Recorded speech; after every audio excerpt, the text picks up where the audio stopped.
Hello students, today we study Rolle's theorem. What is meant by Rolle's theorem? If a function f(x) is defined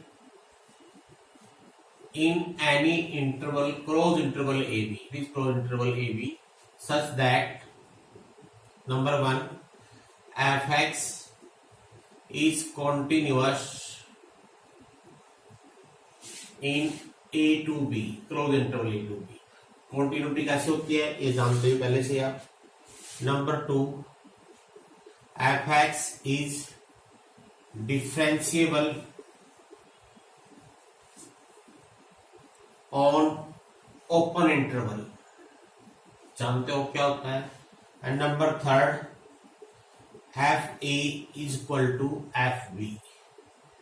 और Rolle's क्या कहता है, roles the mathematician जिसके नाम से theorem है, अगर कोई फंक्शन ऐसे डिफाइंड किया गया हो जो इन तीनों बातों को सेटिस्फाई करे, यानी कि वो फंक्शन ए से बी तक कंटिन्यूअस भी हो क्लोज इंटरवल में, एंड पॉइंट पे भी कंटिन्यूटी हो उसकी, और ए से बी के बीच में ऐसा कोई पॉइंट ना हो जहां पर डेरिवेबल ना हो. This mean f x is differentiable from a to b, और एंड पॉइंट पर फंक्शन की वैल्यू बराबर हो जाए. तो ये कहता है रोल स्टेट, वो ये कहता है कम से कम there exist at least one value से c belong to a to b open interval such that f dash c will be 0. यानी कि वो ये कह रहा है कि ए से बी के बीच में कम से कम एक ऐसा पॉइंट जरूर आएगा जहां पर first derivative mean F dash की वैल्यू 0 हो जाएगी. ये रोल्स थ्योरम की स्टेटमेंट है. रोल्स थ्योरम का प्रूफ नहीं है आपके सिलेबस में, सिर्फ वेरिफिकेशन है. वेरिफिकेशन और प्रूफ में क्या अंतर होता है. वेरिफिकेशन तो कोई एग्जाम्पल दे रखा होता है, उसको आपने वेरीफाई करके देखना होता है, और प्रूफ जनरली जनरल फंक्शन लेके कैसे प्रूव करते हैं, लेकिन प्रूफ नहीं है, सिर्फ वेरिफिकेशन है. तो आपने क्या करना है, आपने क्वेश्चन में क्या गिवन होगा, क्वेश्चन में एफ एक्स की वैल्यू गिवन होगी फंक्शन के रूप में, और इंटरवल गिवन होगा. आपने पहले चेक करना है क्या एफ एक्स पूरे गिवन क्लोज इंटरवल में कंटिन्यूअस है या नहीं. चेक का मीनिंग ये नहीं कि आपने प्रूव करके देखना है. अगर आप प्रूव करने लग जाओगे तो ये अपने आप में 3-4 क्वेश्चन बन जाएंगे. आपने क्या देखो, जनरली जो रिजल्ट बने हुए हैं हम उनको यूज कर लेते हैं. अगर कोई फंक्शन अलजेब्राइकल है, यानी एक्स की जो पावर है पॉजिटिव इंटीजर है, तो हम डायरेक्ट लिख देंगे we know every polynomial function is continuous, तो also continuous in the given interval. ऐसे ही डेरिवेटिव चेक करेंगे हम. अगर कोई फंक्शन जनरली डेरिवेटिव लेके देख लेंगे, अगर डेरिवेटिव की वैल्यू ऐसी ना आए जहां पर अनडिफाइंड ना हो, तो हम कह देंगे फंक्शन डिफरेंशिएबल है, और ये तो आसान सा है, एंड पॉइंट्स पे एफ की वैल्यू निकाल के देख लेंगे. अगर ये तीनों बातें सेटिस्फाइड हैं तो हम कहेंगे रोल्स थ्योरम अप्लीकेबल है. वेरीफाइड नहीं हुई, अप्लीकेबल हुई. वेरीफाई कैसे होगी, एफ डैश का मान 0 रखने के बाद जो सी की वैल्यू निकलेगी, यहां से जितने भी सी निकले उनमें से कम एक सी ए से बी के बीच में होना चाहिए. तो ये इस तरह से आपने वेरिफिकेशन करनी है, हम एग्जाम्पल करके दिखाएंगे.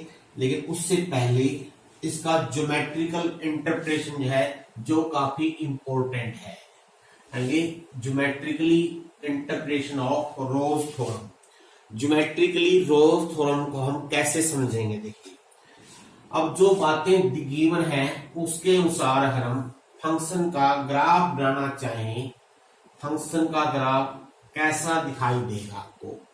देखिए इसमें एक तो बात यह है, कंटिन्यूटी का मीनिंग क्या होता है कि ए से बी के बीच में कहीं पर भी कोई ब्रेक ना हो. अगर मान लो ए पर फंक्शन की वैल्यू ये है, यहां से चलेंगे तो बगैर पेन उठाए बी तक पहुंच जाएंगे.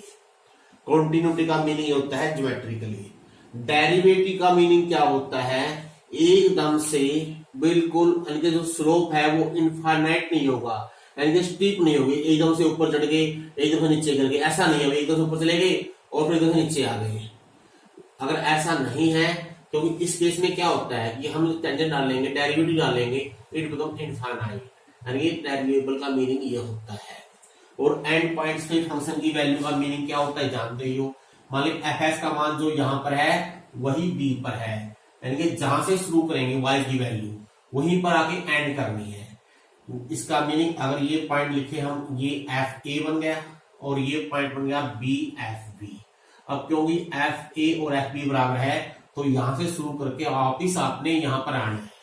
अब पहली दो बातों को ध्यान में रखते हुए अगर आप ग्राफ ड्रा करोगे, मान लीजिए हमारा ग्राफ एकदम से ऐसे जाएगा नहीं क्योंकि डिफरेंशिएबल है, तो ऐसे जाएगा, थोड़ा कर्व बनाते हुए जाएगा, चाहे कर्व सीधा चला जाए, सीधा भी जाए, फिर वापिस मुड़ के यहाँ पर आने आना है। क्यों आना है? क्योंकि फंक्शन की वैल्यू सेम है, ऐसे बनेगा।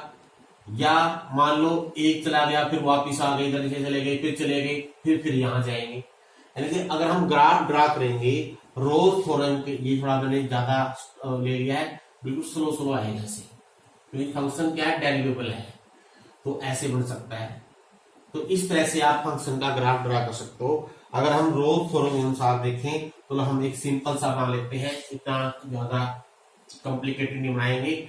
मान लीजिए रोज थ्योरम के अनुसार जो फंक्शन का ग्राफ है हमारा, ये है कहां से कहां तक, x की वैल्यू a से लेकर b तक। अब ये दो वैल्यू आपने याद रखनी है, सेम है, एंड पॉइंट सेम है, यहां पर फिनिश, यहां पर शुरू, a से b तक। अब आ जाइए बारी जो आपको याद हो शायद, geometrical interpretation of derivative. Geometrical interpretation of derivative क्या होता है? What is the meaning of F dash x geometrically? It is slope of tangent. आपको याद होगा dy बाई dx का ज्योमेट्रिकल मीनिंग होता है slope of tangent at any point. अब देखिए, अगर हम ग्राफ को ध्यान से देखें, टेंजेंट अगर हम यहां पर टेंजेंट डाल लें या यहां पर टेंजेंट डाल लें, all these tangents are parallel to x axis. और अगर tangents parallel to x axis हैं तो इन सब का स्लोप, जितने मैंने ध्यान रखे ग्राफ के अंदर, इन सब का स्लोप क्या होगा? 0। और ज्योमेट्रिकली स्लोप क्या होता है? F dash x. इसका मीनिंग एफ डैश एक्स 0 कहां पर हुआ? इस पर्टिकुलर केस में मैं 3 पॉइंट दिखा दिए, कम से कम एक तो हुआ ही होगा। एक कैसे? मान लीजिए यहां से यहां तक वापिस आना है, ऐसे भी आ सकते हैं और वापिस ऐसे भी आ सकते हैं। एक पॉइंट तो कम से कम है, एक से अधिक भी हो सकते हैं। यही ज्योमेट्रिकली इंटरप्रिटेशन है रोज थ्योरम का। यानी कि अगर किसी फंक्शन के ऊपर रोज थ्योरम एप्लीकेबल है तो उसके ऊपर कम से कम एक पॉइंट ऐसा होगा जहां पर टेंजेंट कैसा होगा? Parallel to x axis. That is geometrically interpretation of Rolle's theorem. अब रोज थ्योरम कैसे आपने लगानी है, कैसे करना है, हम कुछ एग्जाम्पल करते हैं। जैसे फर्स्ट एग्जाम्पल देखिए, अगर मान लीजिए क्वेश्चन है एफ एक्स बराबर एक्स क्यूब माइनस 3x और इंटरवल दे रखा है यहां पर √3 माइनस √3 0। Verify the Rolle's theorem. आपने लिखना कैसे है, प्रूव नहीं करना है कुछ भी, बिकॉज एफ एक्स मैं एक में लिख के दिखा रहा हूं, बाकी मैं आप बोल लूंगा, सिर्फ लिखूंगा। एफ इज ए पोलिनोमियल, बस। और हम जानते हैं पोलिनोमियल जो होती है हर जगह कंटिन्यूअस होती है, सो कंटिन्यूअस इन दिस इंटरवल। इसको प्रूव करके दिखाने की जरूरत नहीं है। हाँ, अगर हमको लगता है कि किसी पॉइंट पे कंटिन्यूटी नहीं है, मीन कंटिन्यूटी अनडिफाइंड आ जाए, तो वो चेक करके दिखा देंगे। नंबर 2, अब एफ डैश एक्स लेके देखिए क्या आएगा। ये आएगा 3x² माइनस 3। अब देखिए क्या ऐसी कोई वैल्यू है इसमें, इस इंटरवल में, जहां पर इसकी वैल्यू अनडिफाइंड हो जाए, कोई भी नहीं है। आप लिखेंगे f dash x 3x² minus 3 exist for all x belong to this. इसका meaning f x is differentiable on open interval minus √3 0। अब थर्ड पॉइंट क्या सेटिस्फाइड है नहीं, f of minus under root three, end point पर function की value minus under three का cube minus three under root three, ये point minus में था, minus three under root three आ गया, ये प्लस का हो गया, ये जीरो आ गया, और what is F of zero, ये तो जीरो ही आ जाएगा दोनों।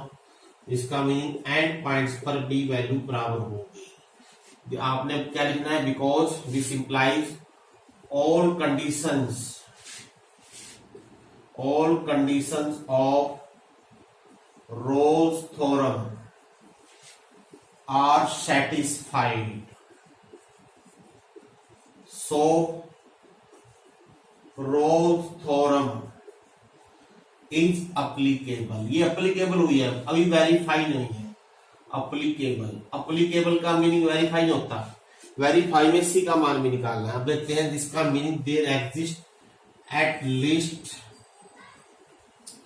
One c belong to open interval minus under root three zero such that f dash c will be zero. अब देखते हैं एफ डैश सी हमने ऑलरेडी निकाला हुआ है, तो three C square minus three बराबर जीरो, यहां सी का मान निकाल लेंगे, प्लस माइनस वन आ गया। अब दिखाना है प्लस माइनस वन में से क्या दोनों या एक, क्लियरली ओनली वन वैल्यू है, सिर्फ एक ही लिखने जो वैल्यू अप्लीकेबल है, माइनस वन सिर्फ यही वैल्यू बिलोंग करती है। अब जैसे सी का मान निकाल दें और लिखेंगे हैंस, और लिखेंगे रोल्स थ्योरम इज वेरीफाइड। अब ये कंप्लीट सॉल्यूशन ऐसे करना है आप लोगों ने। अब एक बात और याद रखनी है, जब रोल्स थ्योरम की बात करोगे, अगर इन तीनों में से एक भी कंडीशन सेटिस्फाइड ना हो तो आपने आगे चलने की जरूरत ही नहीं है, हमारा क्वेश्चन वहीं खत्म हो जाएगा। Just write down roles theorem is not applicable, और जब अप्लीकेबल ही नहीं है तो वेरिफिकेशन का कोई सवाल ही नहीं है। देखो बच्चों ध्यान रखना है, रोल्स थ्योरम का मीनिंग क्या होता है कि अगर कोई फंक्शन इन तीनों बातों को सेटिस्फाई करता है तो सर्टेनली एफ डैश सी जीरो होता है, कम से कम एक पॉइंट पर। लेकिन इसका मीनिंग ये नहीं है कि अगर किसी फंक्शन पर रोल्स थ्योरम अप्लीकेबल नहीं है तब भी एफ डैश सी जीरो हो सकता है, इट में भी। देखो मैं अगर ग्राफिकली दिखाना चाहूँ आप लोगों को, मान लीजिए हमारा फंक्शन ऐसा है, ये हो गया। अब देखो यहां पर भी डेरिवेटिव लेंगे, जीरो आएगा, tangent parallel to x axis यहां भी आ गया, लेकिन एंड पॉइंट पर जो वैल्यू है फंक्शन की वो अलग अलग है। यहाँ पर y का मान कुछ और है, यहाँ पर y का मान कुछ और है। तो इसलिए इसका मीनिंग ये नहीं है कि जहां रोल्स थ्योरम अप्लीकेबल नहीं होगी वहां पर भी tangent parallel to x axis हो सकते हैं, इसलिए ये ध्यान रखना है। हाँ, लेकिन ये कंफर्मेशन है, ये पक्का है, अगर रोल्स थ्योरम अप्लीकेबल है तब तो certainly tangent parallel to x axis आएंगे ही आएंगे। अब एक दो एग्जाम्पल हम लेते हैं बेस्ड ऑन ट्रिग्नोमेट्री। जैसे देखिए एफ एक्स लेते हैं हम sign x plus cos x, और इंटरवल देते हैं 0 से π/2। आपने कॉन्टिन्यूटी और डेरिवेटिव प्रूव करने की जरूरत नहीं है, सीधा लिखना है because we know sine and cos always continuous everywhere, तो sine x plus cos x is continuous in this interval. पहली कंडीशन इज सेटिस्फाइड। और दूसरा देखिए एफ डैश एक्स लेके देखेंगे, पहले क्या आएगा, कोस एक्स माइनस साइन एक्स, और देखेंगे क्या अगर एक्स इस इंटरवल में है, यहां से ऐसी कोई वैल्यू तो नहीं आ सकती जो इसको अनडिफाइंड बना दे, कभी नहीं आएगी। For all x belong to 0 to π/2 cos x minus sine x is defined, तो f x is differentiable. Third बात आ गई हमारे पास, थर्ड में हम end point f zero sine 0 0 cos 0 1 that is 1, f π/2 cos π/2 0 sine π/2 1 0 1 plus 0 1 दोनों equal आ गए। तो this means Rolle's theorem is applicable, so there must exist c such that f dash c will be 0। और देखते हैं यहां से हमारे पास सी की वैल्यू क्या आएगी। देयर सो मेनी मेथड, आप चाहो 10 बदल लेते हैं इसको, अगर कोस से डिवाइड कर दें 1 माइनस 10 सी आ गया 0, इसका मीनिंग 10 सी की वैल्यू आ जाएगी 1, और 10 की वैल्यू 1 पॉजिटिव भी हो और 1 भी हो, पाई बाई 4 पे होती है, पाई प्लस पाई बाई 4 पे होती है, 2 पाई प्लस पाई बाई 4 पे होती है, and so on, so many values. अब इनमें से सिर्फ वही वैल्यू चूज कर लीजिए जो हमारे इंटरवल में है। क्लियरली c बराबर pi by 4 only belong to 0। एक वैल्यू जरूर करनी चाहिए, एक से अधिक भी हो सकती है लेकिन कम से कम एक जरूरी है। क्लियरली ये बिलोंग करती है इस इंटरवल में, तो roles theorem is verified.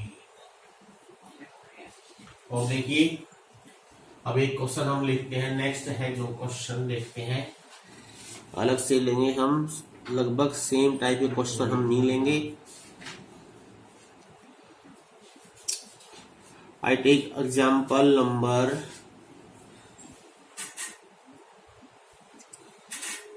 7th example देखिए, इसमें ये क्वेश्चन है f(x) is equal to x minus 1 की पावर 2/5 0 से 3। अब देखो ध्यान दो एक बार, अगर मैं इसका डेरिवेटिव लूं, डेरिवेटिव में ये नीचे आ जाएगा और 0 से 3 के बीच में 1 भी है, तो 1 पे ये अनडिफाइंड हो जाएगा। तो ये अच्छा एक बात हो, जो ऑर्डर लिखा हुआ है ना फर्स्ट सेकंड थर्ड, जरूरी नहीं है कि उसी ऑर्डर में लिखो, ऑर्डर आपकी मर्जी का हो सकता है। आप थर्ड कंडीशन पहले दिखा सकते हो, सेकंड पहले दिखा सकते हो। अगर हम डेरिवेटिव लेते हैं, देखिए ये आ गया, इसका मीनिंग 2/5 x माइनस 1 की पावर 3/5। क्लियरली एड अगर क्योंकि 1 ओपन इंटरवल में आएगा और 1 पे ये बढ़ जाएगा अनडिफाइंड। अगर एक भी पॉइंट पर अनडिफाइंड है क्योंकि f dash does not exist, ये एग्जिस्ट नहीं करेगा कहां पर, एट x1 पर। इसका meaning f(x) is not differentiable on open interval 0 से 3। इसका मीनिंग अगर एक भी कंडीशन सेटिस्फाइड ना हो तो हम क्वेश्चन को वहीं समाप्त कर देंगे। हम लिख देंगे जो हमारा गिवन फंक्शन है ये अप्लीकेबल नहीं है रोल्स थ्योरम के लिए, और जब अप्लीकेबल ही नहीं है वेरिफिकेशन की बात ही नहीं है। फिर तो वेरिफिकेशन किसका करेंगे, जो अप्लीकेबल होगा। और देखिए सभी एग्जाम्पल तो शायद पॉसिबल नहीं है, सीधी example f(x) mod x minus 1 से 1। आपने वैसे देख जानते भी हो ये 0 पे mod x होता है, 0 पे डेरिवेबल नहीं होता।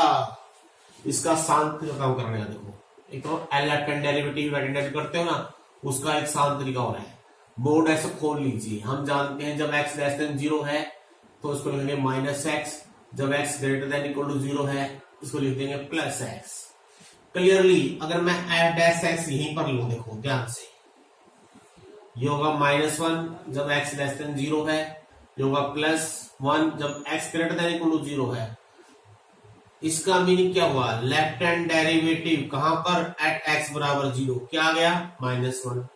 Right hand derivative eight x बराबर 0 क्या होगा, तो 0 से स्लाइटली कम होंगी f डैश की वैल्यू -1 आएगी, 0 से स्लाइटली अधिक होंगी f डैश की वैल्यू 1 हो जाएगी। तो clearly left hand derivative not equal to right hand derivative, तो f(x) is not differentiable eight 0, और 0 -1 से 1 के बीच में है। इसका मीनिंग ये फंक्शन डिफरेंशिएबल नहीं है, इसलिए इसके ऊपर भी रोल्स थ्योरम अप्लीकेबल नहीं है। Now it is given that, ये एग्जांपल देखिए, here f(x) is this x³ plus bx² plus ax, और x दे रखा है बिलोंग टू 1 2 3। इसमें क्या रखा है, roles theorem is verified when c is this, find the value of a and b, यानी a और b की वैल्यू निकालिए अगर रोल्स थ्योरम इस पे एप्लीकेबल है। अब इसमें आपको मेंशन करने की जरूरत नहीं है, कंटिन्यूटी तो है ही है, जब एप्लीकेबल दे रखी है कंटिन्यूटी भी है और डिफरेंशिएबिलिटी है। अब c का मान कैसे निकालें, सॉरी सी दे रखा है, ए बी का मान निकालना है। A and b are two unknown, तो वी वांट टू इक्वेशंस। अब क्योंकि रोल्स थ्योरम इस पे एप्लीकेबल है, इसलिए F1 और F3 बराबर होंगे। We get one equation in term of a and b. देखो क्या आएगी, 1 plus b plus a 1 sorry 3 पे 27 प्लस 9b प्लस 3a। तो this equation become 8b plus 2a is equal to -26, और you can write 4b plus a -13। We get one equation. अब दूसरी कहां से आएगी, क्योंकि इस पॉइंट पर वेरीफाइड है, इसका मीनिंग f डैश c क्या होगा, 0। f डैश x पहले ले लो, f डैश x क्या आएगा, 3x square plus 2bx plus a। तो f डैश c क्या हो गया, 3c square plus 2bc plus a equal to 0। c का मान दे रखा है, c का मान रख दीजिए, और स्क्वायर भी मैं खोल लेता हूं, 4 प्लस 1/3 प्लस 4/√3, ये c का स्क्वायर हो गया। 2b 2 plus 1/√3 plus a is equal to 0। अब यहां से we get one more equation. अगर तो सिंप्लीफाई करें, 12 प्लस 1 13, और ये हो जाएगा 4√3 प्लस ये हो जाएगा 4b plus 2/√3 and plus a is equal to 0। अब इन दोनों को आपने सोल्व कर लेना है। सोल्व कर लीजिए। a की वैल्यू ये 1 और 2, अगर हम सब्ट्रैक्ट कर दें इसको भी हम, अगर तो ऐसे लिख लेते हैं कोई बात नहीं, अगर हम सब्ट्रैक्ट कर देंगे a कट जाएगा, एक मिनट, ये साथ में b रह गया यहाँ पर, इंटू b भी आएगा। जब सब्ट्रैक्ट करेंगे a भी कट गया, 4b भी कट गया, तो क्या बच गया, इधर बच गया हमारे पास 13 plus 4√13 plus 2b/√13 is equal to 13। मैंने 2 - 1 कर दिया है। अब यहां से b का मान निकाल लीजिए, तो काट देते हैं, 30 काट देंगे, तो b की वैल्यू क्या आ जाएगी, 6 - 6 इट इज -6। अब b का मान रख दीजिए, you get the value of a will be 11, that the answer.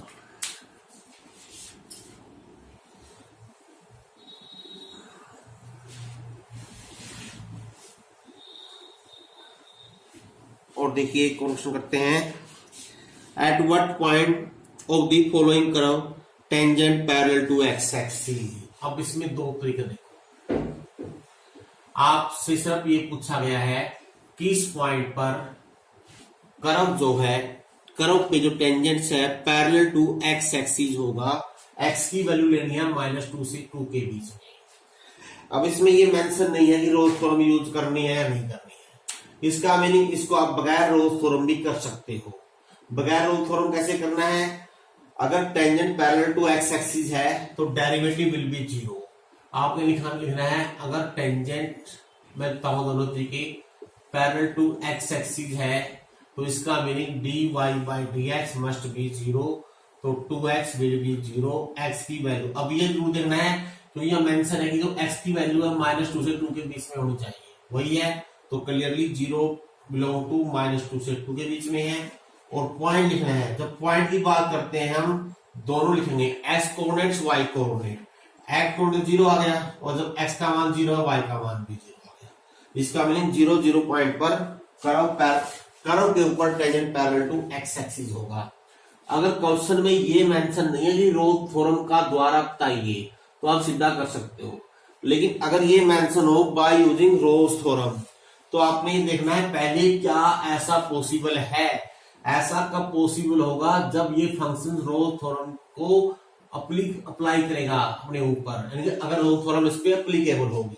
देखिए क्लियरली, एक्स के is a polynomial always continuous, लिख दीजिए, ऑलवेज वेरिएबल, और एंड पॉइंट पर वैल्यू देखोगे ग्राफ, एफ को -2 लोगे ये भी 4 आ गया, y पे 2 पे लोगे +2 पे लोगे ये भी 4 आ गया। Clearly F of -2 F of 2 बराबर है, इसलिए यस ऐसा पॉइंट जरूर है जहां पर tangent parallel to x axis है। आगे का तरीका यही है, बस यहां सी लेते हैं, 2c = 0, c का मान 0 आ जाएगा। अब एक और देखिए, y इज इक्वल टू, इसको मैं एफ एक्स लेता हूं, कोस एक्स माइनस 1, और जो इंटरवल है वो है 0 से 2 पाई। अगर क्वेश्चन यही है, by using Rolle's theorem find the point on the curve at which tangent parallel to x axis, तो पहले हम देखते हैं क्या ऐसा पॉसिबल है। ऐसा पॉसिबल कब होगा, जब रोल्स थ्योरम की तीनों कंडीशन सेटिस्फाइड होगी। Clearly we know cos x always continuous, तो आपने ही लिखना है we know f x is equal to cos x minus 1 is continuous in this interval. Prove करने की जरूरत नहीं है।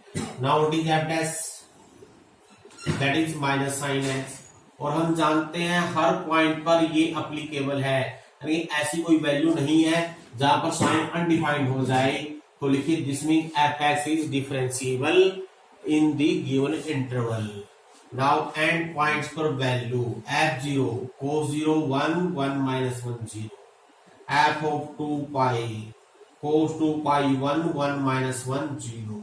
तो एंड पॉइंट पर वैल्यू भी बराबर हो गई। इसका मीनिंग क्या हुआ, यस, यानी कि गिवन इंटरवल के बीच में कम से कम एक पॉइंट जरूर है जहां पर tangent parallel to x axis है। और कहां से आएगा वो, जब हम लिख देंगे एफ डैश सी को 0, यानी कि minus sine c equal to 0। अब एक ध्यान रखना है, जब ऐसी बात करते हैं, जब वो सी लेंगे वो क्लोज की बजाय ओपन इंटरवल में लेंगे, तो सिर्फ एक ही पॉइंट आएगा पाई, क्योंकि 0 और 2 पाई तो क्लोज इंटरवल में है। सिर्फ यही पॉइंट है जहां पर टेंजेंट 0 से 2 पाई के बीच में, वैसे तो बहुत सारे पॉइंट बन जाएंगे, लेकिन 0 से 2 पाई के बीच में एक ही वैल्यू है सी की, जहां पर tangent parallel to x axis है।